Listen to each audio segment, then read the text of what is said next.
Pues hola a todas, ¿cómo están? Es un gusto poder estar con ustedes.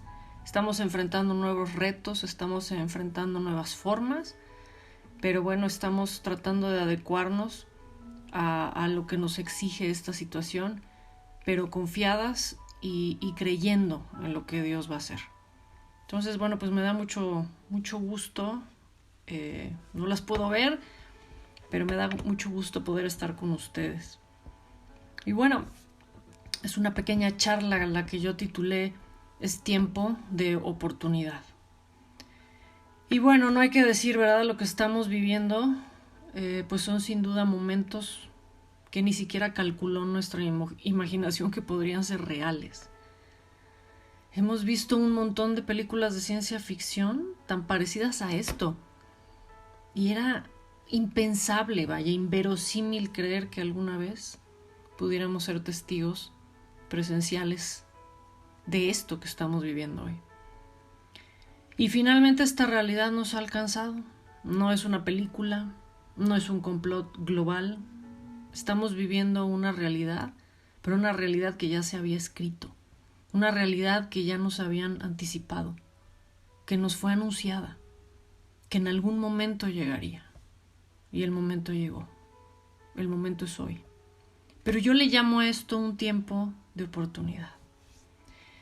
Aunque si bien para algunos es de oportunismo, porque como dice esa frase, a veces nos toca estar arriba y otras nos toca estar abajo, así dice la vida. Seguramente la industria farmacéutica, la industria sanitaria en algunos sectores, pues van a encontrar ahí un riel, así como un tren bala, para enriquecerse, ¿no? Para llevarse ganancias millonarias, mientras que al mismo tiempo habrá muchos otros que en cuestión de horas incluso lo han perdido todo. Y bueno, pues hoy ha tomado lugar el miedo. El miedo es lo que reina, lo que se pasea, lo que gobierna los ambientes en todo el mundo. Es algo que respiramos, es algo que es casi palpable. Pero leía un poco acerca de esto y el miedo se instauró hace mucho en esta tierra. Se instauró hace mucho, desde la creación del hombre y de la mujer. Si ustedes se fijan en Génesis 3:9, cuando Adán y Eva comieron del fruto prohibido, Dios les buscó y estaban escondidos. Y dice la palabra que estaban escondidos porque sintieron miedo. Y este miedo era palpar la realidad de estar separados de Dios. Porque en ese momento algo en el corazón del hombre se rompió, algo los separó. Y ahí, justamente ahí yace esa falta de identidad, esa falta de pertenencia, esa falta de propósito que nos hace sentir una soledad inexplicable. No sé si alguna vez ustedes la han sentido, pero es inexplicable, es una soledad, aunque tengamos todo. Nos sentimos como huérfanos. Y entonces, ¿saben? Empezamos a activar como una especie de sentido de supervivencia. Y en esa especie de supervivencia activamos mecanismos que nos ayuden a controlar eso que sentimos. Buscamos cosas que nos llenen, buscamos cosas que nos satisfagan para poder evadir esa soledad que es inherente al ser humano y que está en nosotros desde ese origen, desde que Adán y Eva pecaron. Observen cómo se comporta un niño cuando está su papá al lado. Y de repente se siente indefenso, se siente vulnerable y con su mirada observen cómo empieza a buscar a su papá. ¿No? Se ve miedo en su rostro. Pero finalmente cuando lo ve, encuentra un refugio, un lugar seguro en sus brazos. Porque sabe que él es fuerte, porque sabe que él puede, porque sabe que está seguro en ese lugar. No hay miedo, no siente miedo, porque le entrega al papá el control de las cosas y sabe que él podrá, que con él no pasa nada. Entonces, de alguna manera, en un sentido espiritual, nosotros quedamos separados del Padre. Quedamos así, a la deriva. Y nos hemos equivocado tratando de llenar ese vacío con toda clase de cosas que nos ofrece el mundo. Pero esto es una realidad que experimentamos todos. Es parte del ser humano. Y tenemos una necesidad de darle sentido a nuestras vidas. Y entonces nos volcamos en un montón de quehaceres, nos volcamos en personas, nos volcamos en logros, en obras. Y así, ¿saben qué? Nos vamos separando de lo que trasciende. Nos vamos separando de nuestro destino, que es eterno. Nuestro destino es eterno. Puede ser en el cielo o en el infierno. Pero lo que sí es un hecho es que es eterno. Y miren, todo cuanto vemos, todo lo que contemplan nuestros ojos pasará. Absolutamente todo. Hebreos 12:27 dice que serán removidas las cosas movibles, las cosas hechas. Lo estoy parafraseando. Todo lo creado va a desaparecer. Tu casa, tus logros, tu coche, tu iglesia, tus bienes, las ciudades, los monumentos históricos, los grandes edificios, todas las maravillas que ha creado el hombre, todo va a ser removido para darle lugar a lo inconmovible. Así que vamos a recibir un reino inconmovible, pero nadie nos ha preparado para eso. Porque estamos distraídos en el aquí y en el ahora, en el presente inmediato, en una realidad urgente que nos ocupa todos los días. Y los días cada vez se acortan más. ¿Lo han notado? No nos alcanza el tiempo. Vivimos persiguiendo lo urgente, dejando atrás lo que es verdaderamente importante. Y cuando te das cuenta, se te ha ido la vida. Así que nuestros esfuerzos, nuestra energía, nuestro tiempo, nuestra vida misma la dedicamos a cosas que se van a ir, que se van a esfumar. Así como la niebla, como el humo.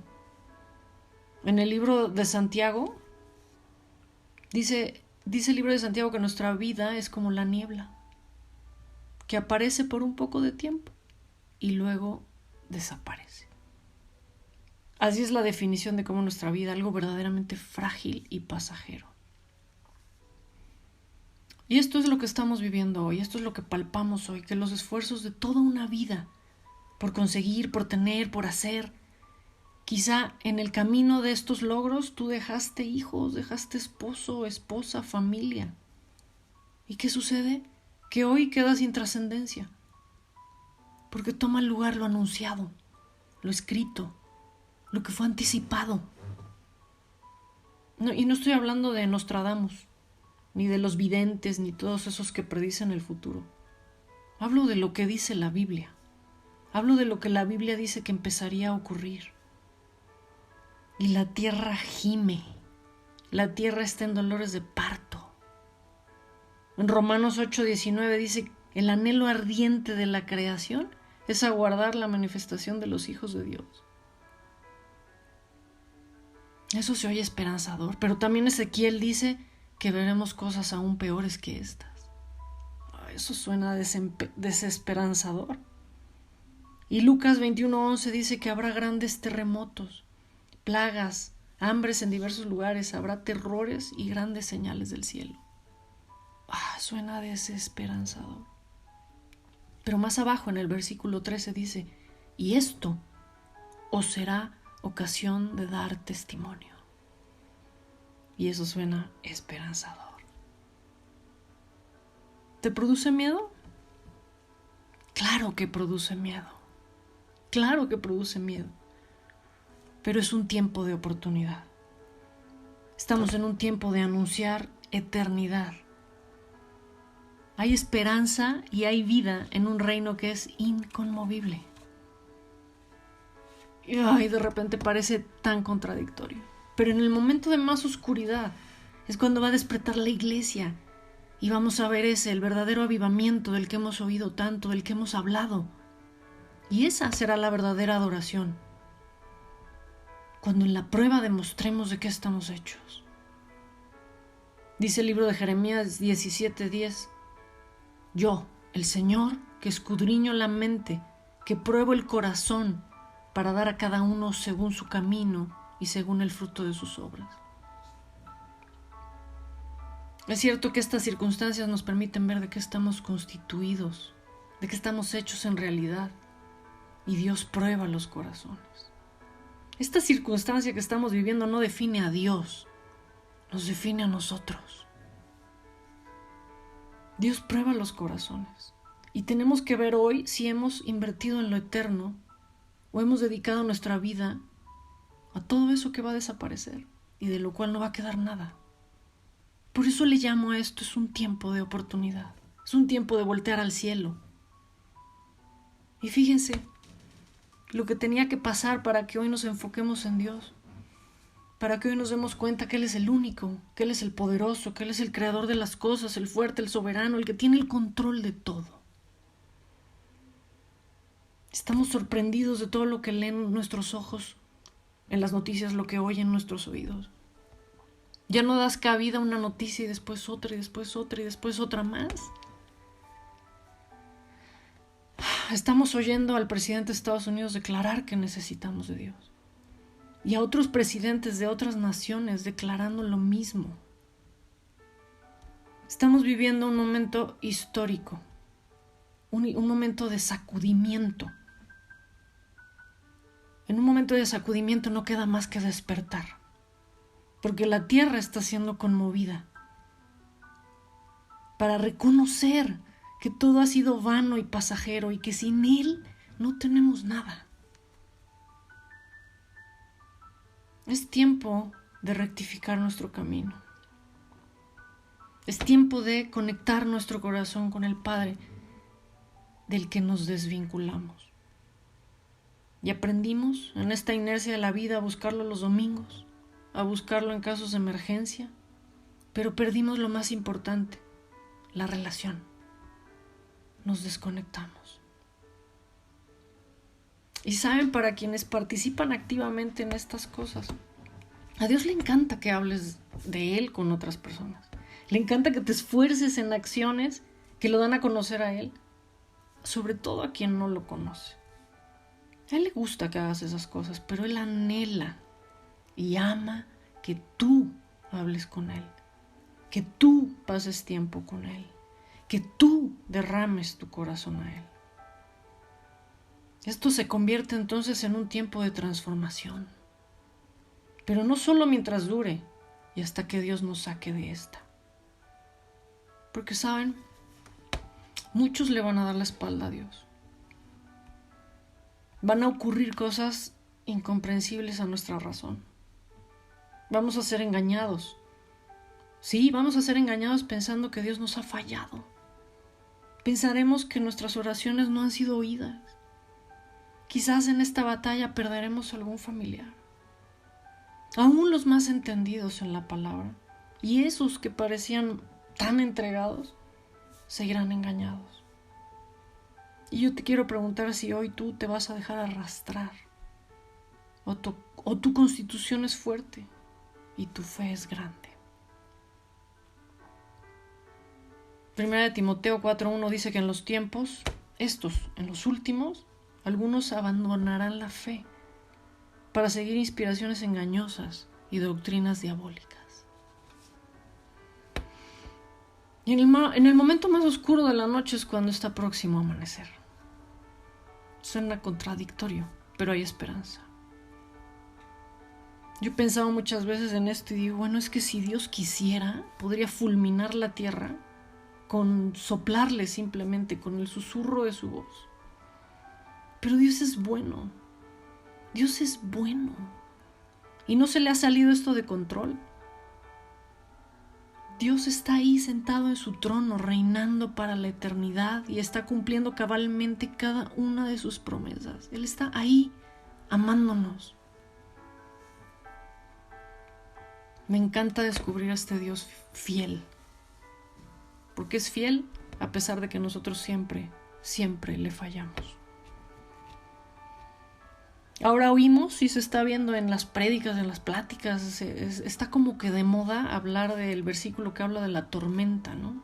De la barca, la tormenta, cuando estaban los discípulos ahí y les sorprende una tormenta. Y lo estuve analizando en el Evangelio de Marcos, cuando Jesús calma la tempestad. Y me llamó mucho la atención esto y voy a hacer una contraparte muy rápida. Este versículo está en Marcos 4 del 35 al 41. Y dice: aquel día, cuando llegó la noche, les dijo: pasemos al otro lado. Y despidiendo a la multitud, le tomaron como estaba, en la barca. Y había también con él otras barcas, pero se levantó una gran tempestad de viento y echaba las olas en la barca de tal manera que ya se anegaba. Y él estaba en la popa, durmiendo, así, su cabeza sobre un cabezal. Y le despertaron y le dijeron: Maestro, maestro, ¿no tienes cuidado que perecemos? Y levantándose él, reprendió al viento y dijo al mar: calla, enmudece. Y cesó el viento y se hizo grande bonanza. Y les dijo entonces: ¿por qué estáis así, amedrentados? ¿Cómo? ¿No tenéis fe? Entonces temieron con gran temor. Imagínate temer con gran temor. Temieron con gran temor y se decían el uno al otro: ¿quién es este que aun el viento y el mar le obedecen? Ellos tuvieron miedo, pero Jesús estaba dormido. ¿Por qué? Porque todo estaba en su control.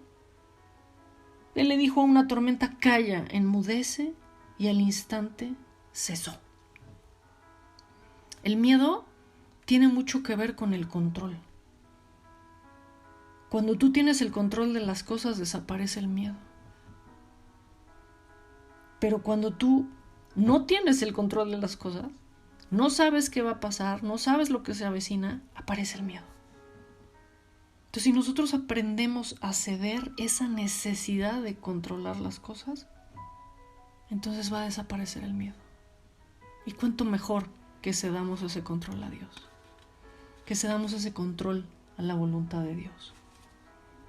Ahora voy a hacer la contraparte que les decía de esto que llamó mi atención de la tormenta que está tan de moda que la hablan todos. Y es cuando Jesús ora en Getsemaní. Esto está en Mateo 26:36. Y dice así: entonces llegó Jesús con ellos a un lugar que se llama Getsemaní. Y dijo a sus discípulos: sentaos aquí, entre tanto yo voy ahí y oro.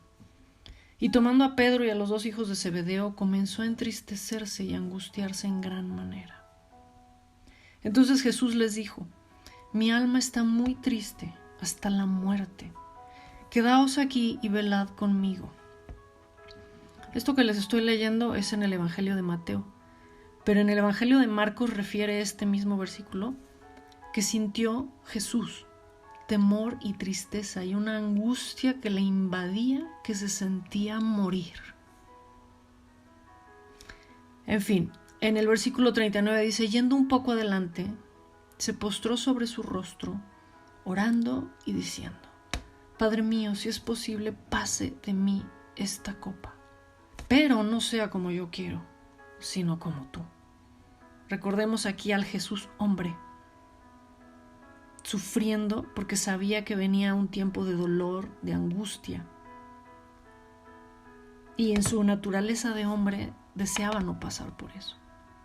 Pero era más grande su deseo de cumplir la voluntad del Padre. Así que así le pidió a Dios: Padre, si es posible, pasa esta copa de mí. Y dice en el versículo 40: vino luego a sus discípulos y los halló durmiendo. Y dijo a Pedro: ¿así que no habéis podido velar conmigo 1 hora? ¿Qué les pasa, no? Y les vuelve a decir: velad y orad, para que no entréis en tentación. Al espíritu, a la verdad está dispuesto, pero la carne es débil. Y dice que otra vez fue y oró por segunda vez diciendo: Padre mío, si no puede pasar de mí esta copa sin que yo la beba, hágase tu voluntad. Fíjense cómo este evangelio refiere una vez más a Jesús regresando para volverle a pedir al Padre de ser posible que pase de él esa copa. Él no quería pasar por eso. Pero era más fuerte su deseo de cumplir la voluntad del Padre. Y regresó. Dice que vino otra vez y los halló durmiendo, porque los ojos de ellos estaban cargados de sueño. Y dejándolos, se fue de nuevo y oró por tercera vez, diciendo las mismas palabras. Por tercera vez diciendo las mismas palabras. Entonces vino a sus discípulos y les dijo: dormid ya. Me imagino que otra vez estaban dormidos. Descansad. Pero ya lo dijo como pues ya. He aquí, ha llegado la hora y el Hijo del Hombre es entregado en manos de pecadores. Entonces yo quiero que podamos ver a este Dios fiel, este Dios que nunca falla. ¿Por qué ilustro este ejemplo? Para que podamos distinguir que en el momento de más miedo de Jesús, donde nos solicitó para apoyarle en oración, porque en su naturaleza de hombre tenía grande angustia, y ahí le fallamos. Y en una situación de gran temor, que era la que tenían los discípulos, cuando estaban en la barca, Él respondió, mostrándole su soberanía sobre la creación. Nosotros fallamos, pero Él es fiel, y su gracia infinita siempre nos responde. Por eso sé que es tiempo de oportunidad. Pero nos ilustra muy bien este ejemplo, que es tiempo también de salir del letargo. Es tiempo de despertar. No nos podemos quedar dormidos, tenemos que estar alerta. Efesios 5:14 dice: despiértate tú que duermes y levántate de los muertos, que te alumbrará Cristo. Despierta, despierta para poner tus ojos en aquello que es inconmovible. Porque vivimos en un mundo caído, vivimos en una sociedad corrupta, donde a lo malo le dicen bueno y a lo bueno le dicen malo. Entonces nos es necesario despertar del letargo antes de que las cosas sean más difíciles. Es tiempo de levantarse, es tiempo de ser luz en la oscuridad. Dice la palabra que el que me tiene a mí, de su interior correrán ríos de agua viva. Así que nuestro propósito es proveer vida a aquellos que están secos, a esos que tienen sed. Y miren, eternidad implica que llegará un tiempo en el que estemos frente al Padre. ¿Te puedes imaginar ese momento? Serás así recibida con gran emoción. Yo me puedo imaginar a un Dios de emociones que va a mostrar su anhelo, que va a mostrar su gozo de poder vernos y abrazarnos. Pero igualmente va a preguntar, o sea, en el momento que llegues y te vea, y va a estar ansioso, así me lo puedo imaginar. No puedo imaginarme un Dios solemne que simplemente al llegar con toda sobriedad te dice: bienvenido, adelante, por favor. No, me lo puedo imaginar gozoso, emocionado, ansioso de podernos abrazar. Ya estás aquí, anhelaba verte. Pero igualmente nos dirá: ¿qué hiciste con lo que te di? ¿Qué hiciste con lo que te di? Con tu esposo, con tu esposa, con tus hijos. Es tiempo de oportunidad. Mientras estamos vivos hay esperanza. Y la esperanza, ¿saben cuál es? Es regresar a ese lugar del cual nos fuimos. Que se originó desde el Edén.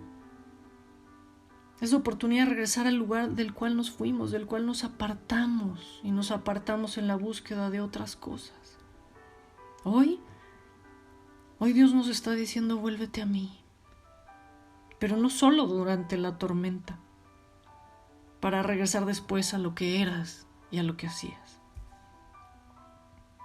Yo creo que en algún momento vamos a regresar a lo habitual. Pero quizá a algunos nos toque o les toque hacerlo habiendo perdido a alguien a quien amábamos. ¿Están preparadas? ¿Están preparadas? Dice Habacuc 3:17: Que aunque las higueras no florezcan y no haya uvas en las vides, aunque se pierda la cosecha de oliva y los campos queden vacíos y no den fruto, aunque los rebaños mueran en los campos y los establos estén vacíos, aún así me alegraré en el Señor y me gozaré en el Dios de mi salvación. Esto es lo que estamos viendo. Estamos viendo un paisaje de desolación en todo el globo terráqueo, de desesperanza, de muerte. Pero dice aquí que aunque todo esto pase, me alegraré en Él, me gozaré en el Dios de mi salvación. ¿Y cómo vas a poder estar en este punto de gozo si no tienes una relación real, íntima, fusionada, en medio de esto que vemos, de miedo, de escasez, de derrumbe económico, de enfermedad? Sed firmes y valientes, no temáis ni os aterrorices, porque el Señor tu Dios es el que va contigo y no te dejará ni te desamparará. Es una promesa que nos hace en Deuteronomio 31:6. Se lee y suena esperanzador, pero se vuelve una realidad y es palpable para quien cree y confía en un Dios que conoce. Y no te sobrevendrá mal ni plaga tocará tu morada, pues sus ángeles mandará cerca de ti que te guarden en todos sus caminos, y en sus manos te llevará para que tu pie no tropiece. Salmo 91:10. Y cuando lleguen los días malos, el Señor me dará abrigo en su templo, y bajo su sombra me protegerá. Me va a poner a salvo sobre una roca. Salmo 27:5. Así que las promesas de Dios son claras, aún en los momentos difíciles de la vida. Él es nuestro refugio. Él es el que nos pone a salvo en lugares firmes. No temas aunque vengan días malos. Pon tu confianza en Él y persevera hasta que puedas ver su perfecta voluntad en tu vida. Gózate en el Dios de tu salvación. Estamos sobresaturadas de información. Nos llueven y nos llueven y nos llueven mensajes y cosas en Facebook impresionantes. Yo estoy realmente saturada de todo lo que estamos viviendo. Pero déjenme leer un pedacito de algo que encontré por ahí, que me pareció interesante. Y dice así: el mundo entero está detenido y poniendo límites y fronteras ante un enemigo enano, pero potencialmente letal. Gotitas de saliva o minúsculas secreciones nasales son el enemigo a vencer, y en un instante apareció la equidad tan reclamada por ricos y pobres, porque estamos igualmente expuestos. Las grandes potencias que nos llaman tercermundistas están observando atónitos cómo se pueden desmoronar ante un beso o un abrazo. Y entonces la gente interioriza y reflexiona ante lo que es verdaderamente importante. Ahora sí. Y hoy es más significativa una enfermera que cualquier persona en un cargo político, y un hospital se hizo más urgente que la necesidad de poseer un misil. La vida vertiginosa y acelerada en el planeta se detuvo para dar espacio a la reflexión a solas, algo que no nos daba tiempo. Esas pequeñas y diminutas gotitas en el aire nos han hecho proceder a cuidar a nuestros ancianos olvidados y a poner especial atención en la ciencia más que en la economía. Nuestra pirámide de valores estaba invertida. Lo hemos hecho al revés. Lo hemos hecho mal. Pensamos en el vecino, que no se enferme, que esté bien, porque de ello dependo yo y los míos. Hoy las miradas son nuestro saludo y reservaremos el beso solo para quien ya tenga nuestro corazón. Recibiremos sin criticar ni menospreciar a quienes vengan con un mensaje de esperanza. Ahora sí. Así que yo en todo esto veo algo, un tiempo de oportunidad. La tierra está siendo conmovida. Es momento de movernos a una verdadera transformación, de voltear al cielo y reconocer quién es aquel que está en su trono gobernando al mundo. Es tiempo de no volver atrás cuando esto haya pasado. Vamos a conectar con lo que es eterno y vamos a dejar de perseguir obstinadamente nuestra voluntad para alinearnos a su voluntad. La verdadera esperanza de esta conmoción mundial, ¿saben cuál es? Es ver despertar a la iglesia. Y no me refiero a la iglesia como el lugar donde nos congregamos. Finalmente, todos lo cerraron. La iglesia somos cada uno de nosotros, con el mismo Rey sentado en el trono de nuestro corazón, gobernando nuestras vidas. Esa es la iglesia que está siendo avivada. Y lo estamos escuchando por todos lados. ¿Y saben qué otra cosa vamos a empezar a oír en boca de muchas personas? De oídas te había oído, mas ahora mis ojos te ven. Y en medio de esta desolación lo que vivimos es esperanzador, porque aún hay oportunidad. Necesitamos ser entendidos en los tiempos que estamos viviendo. Necesitamos aprender a renovar nuestro pensamiento. Este episodio que estamos viviendo, que nos parece interminable, doloroso, desquiciante, va a acabar siendo temporal. Así que tenemos que volvernos a Él y enfocarnos en lo que es inconmovible. Para que ahora sí, nuestras acciones trasciendan los cielos y retumben en la eternidad. Y termino con esto, que el anhelo ardiente de la creación es aguardar la manifestación de los hijos de Dios. Ese es el anhelo ardiente de la creación. Que la iglesia se manifieste, que el avivamiento surja. Esa es la verdadera adoración.